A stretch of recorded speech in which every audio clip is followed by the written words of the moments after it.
Learning is an essential part of existence. It is like a food that we need to eat in order for us to survive.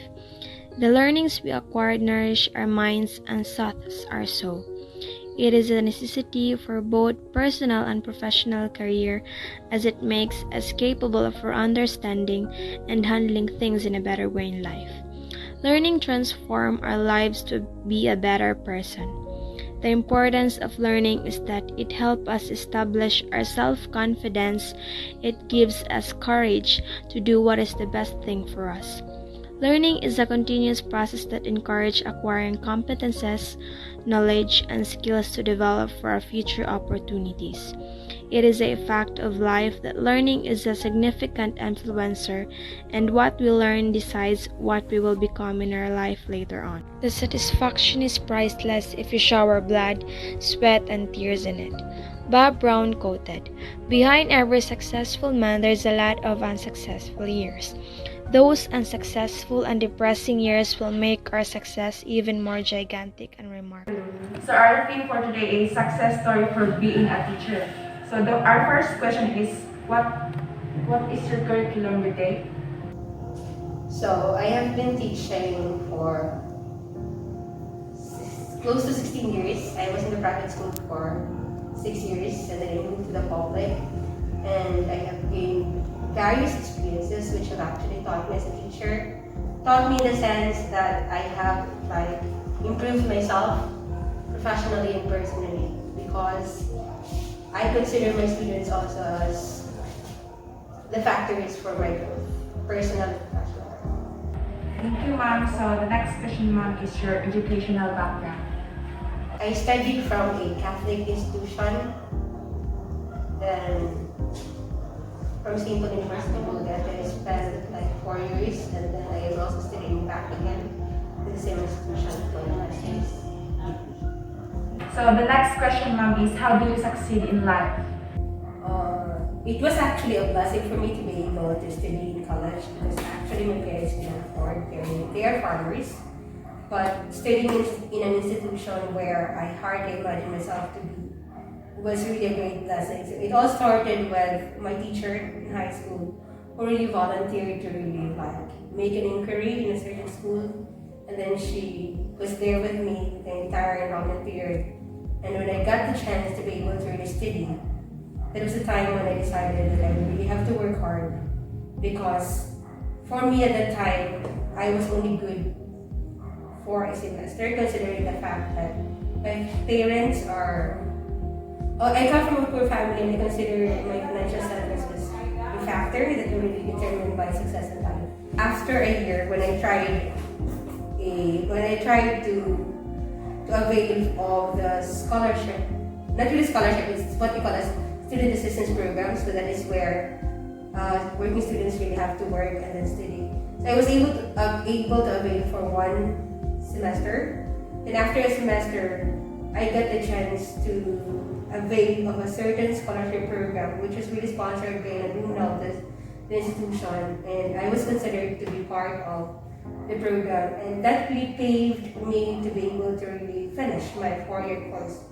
I would say without them and without my teacher support who really backed me up throughout my journey, academic journey, I would say that I would not be able to become a teacher. It's because I got the inspiration and got the motivation from them. And because of the full scholarship grant that particular alumna gave as a privilege to poor students who were really for education only, I would say that it was really a blessing in disguise. It was really so unexpected, and that really paved the way for my success. So without that particular alumna, I would not be able to really succeed and not be able to really graduate, because it would be very difficult for my parents to really financially support me, considering that I was in a private Catholic institution. Thank you, ma'am. What a nice answer. So next, ma'am, is what are your struggles in achieving your degree? So struggles, there were a lot of struggles along the way. So first is homesickness. So that was my first time to be away from my parents, but I had to really bear it. And financial struggle is also the number one, because my parents could not really afford, and I have to really think about it. So it was my brother and my sister who really had to send some money on a weekly and monthly basis for my allowance. So if you talk about struggles, I would say that I had to budget 100 pesos for 1 week, which other students could hardly imagine.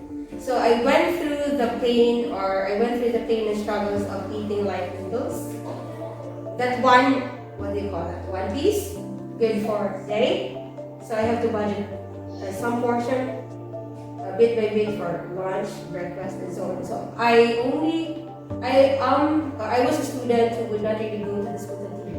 So if I would go hungry, I would just simply go to the fountain and drink some water. So it was more of what I call as water therapy when I thirst, when I go hungry. And another thing was inferiority complex. So I felt that I did not really belong in that particular institution because the first day I saw the students, it was quite like a shock and surprise. Both shock in the sense that I imagined myself that I was just nobody. And most of my classmates were coming from private schools. When they would introduce themselves, they would speak good English, while I was really so struggling coming from the province, and they would even teach me, oh, you come from the island, how many people are there? There were only 13, minus 1, so your only job. So I was like a subject of, not so much of a bully, but that's what I felt. So inferiority complex, and then I also I went through that crisis because even in the boarding house, if I were to think, I was the only lodger who would not go home every weekend. So I was the only one left to stay for the weekends because the rest of them really go home. That was because of financial constraints. So I would only go home every semestral break. So that is how it was. Academically, it was also struggling because in the class I had since we were only a few, less than 10. So it was really possible that I had a classmate who was really second year, third year, and fourth year. So it was really a struggle because in literature, we would be discussing so much about literature, and I wasn't so much oriented with literature, and even if they would talk about movies, I had nothing to share because television was not really available during my time at home, and I also had no means to also watch movies during my college life. So if you talk about struggles and pain, there would be so many, but those were the only things which I could really relate. So next is teaching your first priority profession?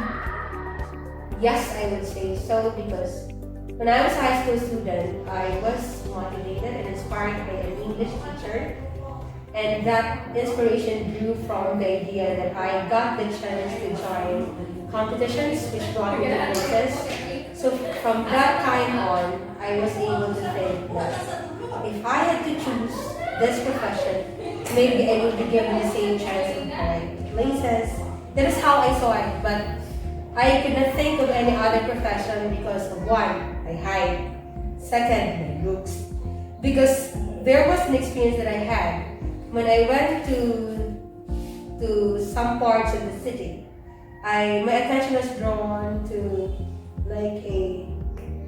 they call it ad, which says pleasing personality. Then I was able to think, oh, so that means if you would like to look for a job, you would be at least presentable. And I was thinking that since I was not blessed with the height and the looks, so maybe I think that maybe teaching, although looks would matter if you're a teacher, it really matters because that also can draw the students' attention. That's why in my profession as a teacher, I do not stay in front most of the time.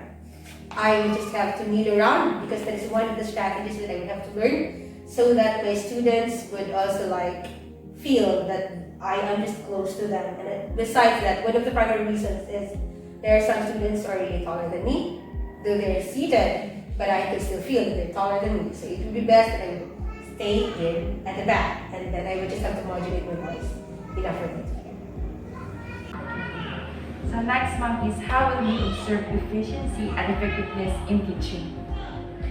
So these are some of the criteria for a very successful teacher. But I would say that efficiency and effectiveness can only be achieved if there is always a change.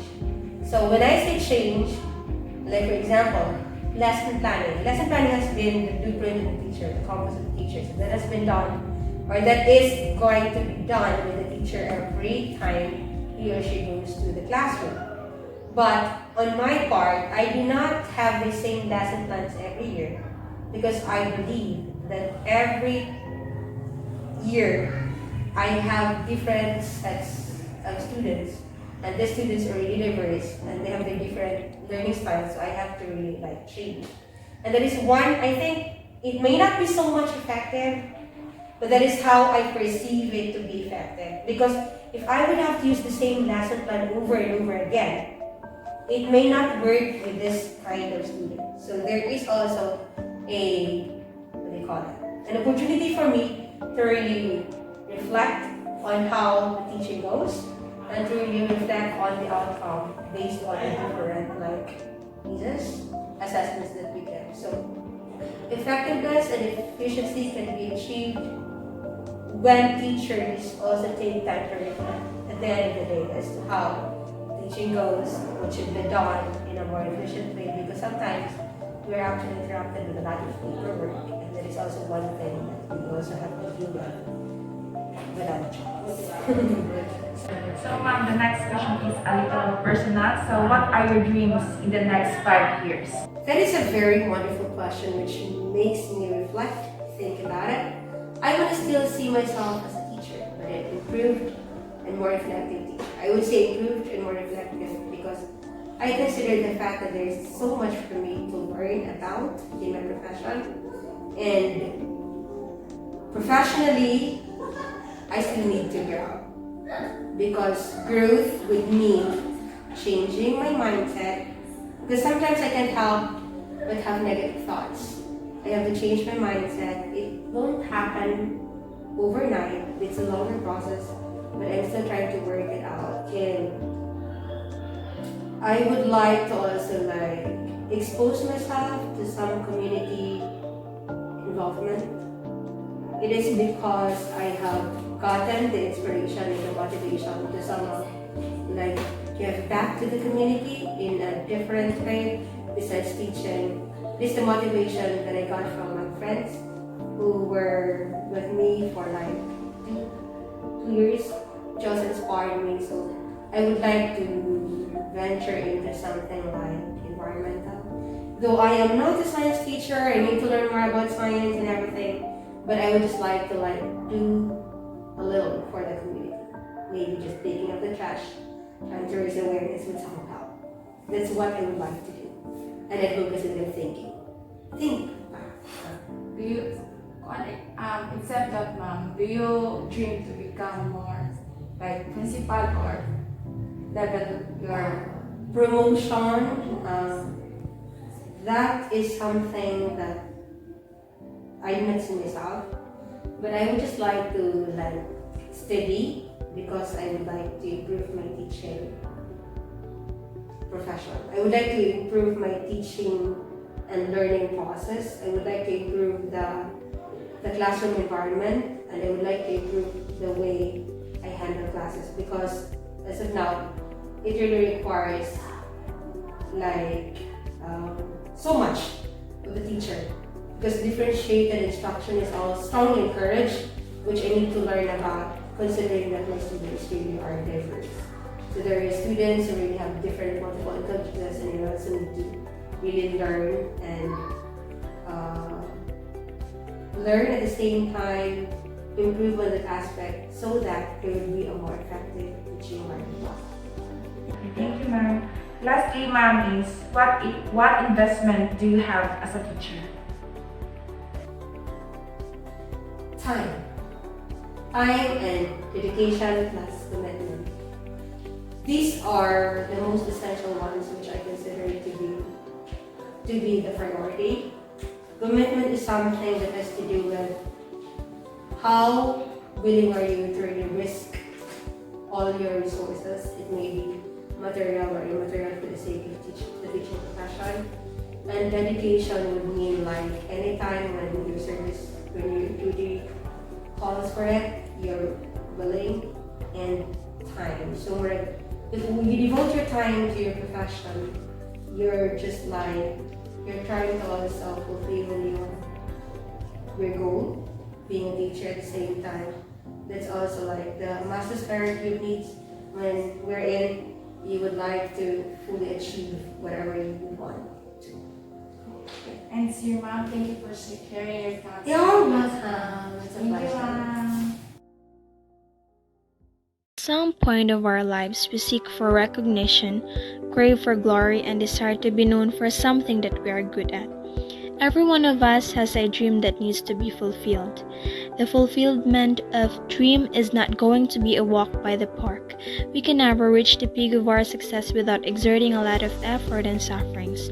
There will be difficulties, obstacles, mistakes, distractions, and a lot of failures along our way.